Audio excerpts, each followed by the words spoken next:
పూరా లోకల్. నమస్తే అంకుల్. నమస్తే చెప్పమ్మా. ఎన్నేళ్ళ నుంచి ఉంటున్నారండి ఇక్కడ? ఇక పుట్టిపేరు ఇక్కడనే అమ్మా, 64 ఏజ్ ఇప్పుడు మాది. ఇక్కడే పుట్టి పెరిగారు. పెరిగినాం. మరి అయితే చిన్నప్పటి నుంచి చూస్తూ వస్తున్నారు. మరి ఖైరతాబాద్ మొత్తం కూడా ఇప్పుడు ఎలా ఉంది అప్పటి నుంచి ఇప్పుడు పోలిస్తే? ఇగో 25 ఏళ్ళ తర్వాత ఈ రోడ్డు పడ్డది. ఇప్పుడు ఆ రోడ్డు కూడా 25 ఏళ్ళ తర్వాత పడుతుంది ఇప్పుడు రోడ్డు. ఆ చింతారామరావు శాంక్షన్ చేసిపోయినాయి రోడ్డు ఇది. ఈ రోడ్డు చేయించు ఇప్పుడు మొన్న చింతారామచంద్రుడు అయినప్పుడే పడ్డాయి రోడ్లు ఇది. అది కానియలే, ఇక్కడ గల్లీలో కూడా ఆయన ఉన్నప్పుడు అయినాయి ఇవి. ఇప్పుడు వచ్చే కౌన్సిలర్ కూడా స్పీడ్ బ్రేక్లు వేయమని చెప్పినాం ఒకసారి ఇక్కడ ఆగినప్పుడు. అది కూడా వేస్తలేదు, స్పీడ్ వస్తాయి బండ్లు ఇక్కడ, అవి కూడా పట్టింపు లేదు. చెప్పినా కూడా అంటారు వెళ్ళిపోతారు అయిపోయి. ఎలక్షన్ టైంలో వస్తారు, మళ్ళీ రారు. అది కూడా ఉంది. ఏ ఎమ్మెల్యే కానీ ఎంపీ కానీ కౌన్సిలర్ కానీ ఎలక్షన్ మూమెంట్లో వస్తారు, మళ్ళీ రారు ఇక్కడ. వాళ్ళు ఏం ప్రాబ్లం ఉంది ఏముంది అని అడగడానికే రారు ఇక్కడ. ఇక్కడ రాజకీయాలు అంటేనే ఇంతే, ఎలక్షన్స్ ఉన్నప్పుడు ఓట్ల కోసం వస్తారు, తర్వాత రారు అంటారు. అది అది అది ఎక్కడ ప్రతి ప్రాంతంలో ఉన్నదే. మీ ప్రాంతంలో చెప్తే వచ్చి చూస్తారు, చేస్తాడు అతను. బీజేపీ నుంచి ఆయన ఉన్నప్పుడు ఎమ్మెల్యే ఉన్నప్పుడు ఏదైనా ఏమన్నా ప్రాబ్లం ఉన్నా చెప్పినా వచ్చి చూస్తాడు, చేస్తాడు, చేపిస్తాడు. ఈ ఎమ్మెల్యేలు అయితే మంచిగా పేరు పొందిన వాళ్ళు ఎవరు ఇక్కడ ఖైరతాబాద్లో అని ఒక చింతారామచంద్రుడే పేరు మోసినాయి నన్ను. మరి వీళ్ళు దానం నాగేంద్ర వీళ్ళంతా కాళ్ళు చూపడప్ అమ్మా. వీళ్ళు ఫోటో ఫినిషింగ్ రావాలి, ఫేస్బుక్లో రావాలి, అవిటికి రావాలి, అంతనే. ఇక చేసేది ఏముండదు. నేను చెప్తున్నా కదా, చింతారామచంద్ర ఉన్నప్పుడే శాంక్షన్ అయినాయి ఇవన్నీ. మరి ఇక్కడ ఖైరతాబాద్ అంతా కూడా జనార్దన్ రెడ్డి గారి పేరే వినిపిస్తుంది. ఎక్కడికి చూసినా కానీ ఆయన మంచి పేరు చేశారు. ఆయన పేరు మీద ఓట్లేస్తారు కానీ చేసేది ఏం లేదు. ఆయన కూడా ఏం చేయలేదు ఇక్కడ మాకు. ఆ రోడ్లు ఇప్పుడు మొన్న అయినాయి ఇవి, చింతారామచంద్రుడు ఉన్నప్పుడే అయినాయి రోడ్లు ఇవి. అంతా ఏం కాలేదు, ఏం కాలేదు. ఏ ఫుట్పాట్ల మీద అవి డబ్బాలు వేసుకోం, అవి వేసుకోం, ఇవి వేసుకోం, రోడ్ ఇరకడం అవన్నీ ఉన్నాయి. ఆ ప్రాబ్లమ్స్ అన్నీ ఏం సాల్వ్ చేస్తలేరు వీళ్ళు. ఇప్పుడు కాంగ్రెస్ వచ్చిన తర్వాత ఎలా ఉంది ప్రభుత్వం? ఇక అంతకే ఉందమ్మా, చాలా ఇరకడమే. ఈ రోడ్ ట్రాఫిక్ అంతా జామ్ అవుతుంది అక్కడంతా. మేము కూడా కంప్లైంట్ ఇచ్చి కూడా చాలా బెజారైపోయి గమనుకున్నాం. ఏం లేదమ్మా, మేము ఏం తీసుకోలే, ఏమి వచ్చి అడగరు, చెయ్యరు. ఏం లేదమ్మా,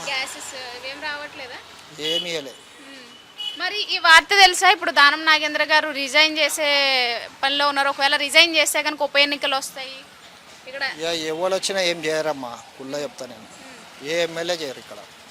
ఎవరు చేయకపోయినా కానీ ఉప ఎన్నికలు అయితే రావాలి. సో ఎవరు వస్తే బెటర్ అనిపిస్తుంది? పోనీ ఏవో మంచి పార్టీలో మంచి పని చేసే వాళ్ళు వస్తేనే మంచిది. ఇక్కడ వాళ్ళు చేస్తారు కానీ ఇక ఇక్కడ వాళ్ళు అయితే చేయరు. ఇక్కడ వాళ్ళు అయితే చేయరు, ఇప్పుడు ఉన్న వాళ్ళు అయితే చేయరు. బయట వాళ్ళు కొత్త వాళ్ళని వస్తే వాళ్ళు చేస్తారు. ఎందుకంటే వాళ్ళు పేరు రావాలని చేసిపోతారు ఇక్కడ. అదే బయట వాళ్ళు అంటే ఎవరు ఉన్నారు? బయట అంటే ఇప్పుడు ఎవరు వస్తారో చెప్పదాలమ్మా. కానీ ఇప్పుడు పార్టీలేమో విజయరెడ్డి గారు, దానం నాగేంద్ర వీళ్ళందరూ కూడా ఎప్పటి నుంచో పేరు పొందున్నారు కాబట్టి వీళ్ళకి ఎక్కువ ప్రజాదరణ ఉంటుందని వాళ్ళు నిలబెడదాం. ఉంది ఏం చేయలేదమ్మా. ఇప్పుడు గేట్ పడితే చాలా జామ్ అవుతుంది అక్కడ, అది కూడా చేస్తలేరు. ఇప్పుడు కాదు, కొన్ని ఏళ్ళ సంది అవుతుంది అది ప్రాబ్లమ్స్. ఇంకోటి ట్రాఫిక్ అంతా అక్కడ నుంచి చాలా ట్రాఫిక్, హెవీ ట్రాఫిక్ వస్తుంది. మళ్ళీ మాస్టర్ ప్లాన్ అని చేయాలి కదమ్మా చెప్పి, అది కూడా చేస్తలేరు. అక్కడ ఇంకా చూస్తే ఇంకా ఫుల్ ట్రాఫిక్ జామ్ ఉంటుంది. రోడ్ల మీద దాకా వెల్డింగ్ చేసుకుంటూ ఉంటారు అక్కడ. చాలా ఇబ్బంది అవుతుంది రానికే పోనీకే. ఇంకా ఖైరతాబాద్లో అసలు చెప్పుకోవాల్సిన ఇబ్బందులు అంటే ఏముంటాయి ఎక్కువగా? ఇక చెప్తున్నా కదమ్మా, కుళ్ళ చెప్పేసిన కదా. స్కూల్ దగ్గర స్పీడ్ బ్రేక్లు వేపిమని కూడా చెప్పిన విజయరెడ్డికి. చెప్పినా కూడా వేపేయలేదు. అక్కడ కూడా చాలా స్పీడ్గా యాక్సిడెంట్ అవుతాయి. అక్కడ కూడా డైలీ ఒకటనే అవుతుంది, ఆడ కూడా వేయాలి. కొన్ని వేస్తే బాగుంటాయి అమ్మా. ఇక్కడ చాలా స్పీడ్ వస్తాయి బండ్లు. చూడు, ఇంకా ఆటో ఫైనాన్స్ పెట్టారు, ఏడ పడతారు ఆటోలు పెడతారు, వెళ్ళిపోతారు. ఇక్కడ నేను పోలీస్ కంప్లైంట్ ఇచ్చి అప్పుడు వస్తారు, ఛాలెంజ్ చేస్తే వెళ్ళిపోతారు. మళ్ళీ యథావిధిగా నడుస్తుంది. వాళ్ళు కూడా కంప్లైంట్ ఇచ్చాను ఇప్పుడు పోలీస్ కంప్లైంట్ నేను ఇచ్చి పిలిపించి వాళ్ళకి ఫైన్ చేపిస్తుండే.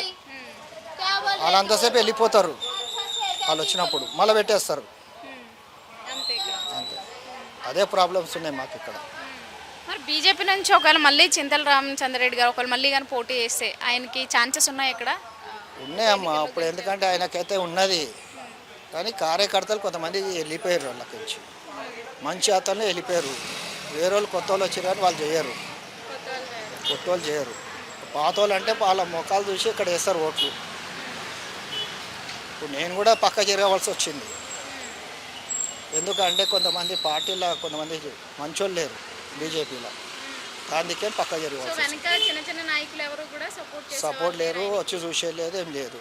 ఎలక్షన్ మూమెంట్లోనే వస్తారు, వాళ్ళు ఏం పడి తిరుగుతారు, అయిపోయి అంతే. ఇక మళ్ళీ రాదే రా, జూబ్లీస్ లో ఓడిపోవడానికి కూడా ఇంకా అదే రీజన్ అంటే అంతే రీజన్ అమ్మా, అంతే, ఏం లేదు. డిపాజిట్ కూడా రాకపోవడానికి అదే రీజన్. అదే రీజన్. ఇక ఇప్పుడు ఏమో, ఇప్పుడు నెక్స్ట్ ఏమవుతుందో తెలియదు మాకు. ఇక్కడ ఎవరు వస్తారో తెలియదు, ఎవరు వస్తారో చెప్పలేరు.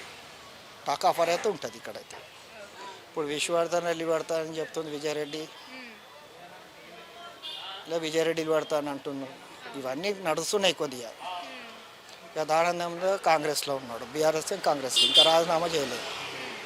అతను ఇదే సీట్ కావాలని ఆయన తగులుతున్నాడు దానం నాగేందర్. కొంతమంది ఉన్నారు కాంగ్రెస్ సీనియర్లు, కానీ వాళ్ళు రారు ముంగటికి ఇక్కడికి. ఎవరంటారు? ఇక రోహిత్ రెడ్డి ఉన్నాడు, కొంతమంది ఉన్నారు. వాళ్ళకు ఇప్పుడు ఇక్కడ ఛాన్స్ ఉంది కానీ ఇక వస్తలేదు. బీఆర్ఎస్లో ఏమో అతని పేరు ఏదో ఉన్నది, అలా మిసెస్ అనే కార్పొరేటర్ ఉండే మన సమాజ్ కూడా కించి. ఓకే, శ్రీనివాస్ యాదవా? శ్రీనివాస్ యాదవ్ కాదమ్మా, ఆయన పేరు నామైనా वो अपना टीआरएस సోమాజి కూడా సోమాజ్ గడ్డి హస్బెండ్ శ్రీనివాస్, ఆయన పేరు కూడా. ఆయన కూడా నిలబడదామని ప్లాన్ ఉంది బీఆర్ఎస్ గారు. ఇప్పుడు అతనే ఉన్నాడు. ఇక సో వీళ్ళు మంచి అతను నిలబడితేనే ఇక్కడ గెలుస్తాడమ్మా. ఇప్పుడు పబ్లిక్ అంతా తెలిసిపోయింది ఎవరు చేస్తారు ఎవరు చేయండి.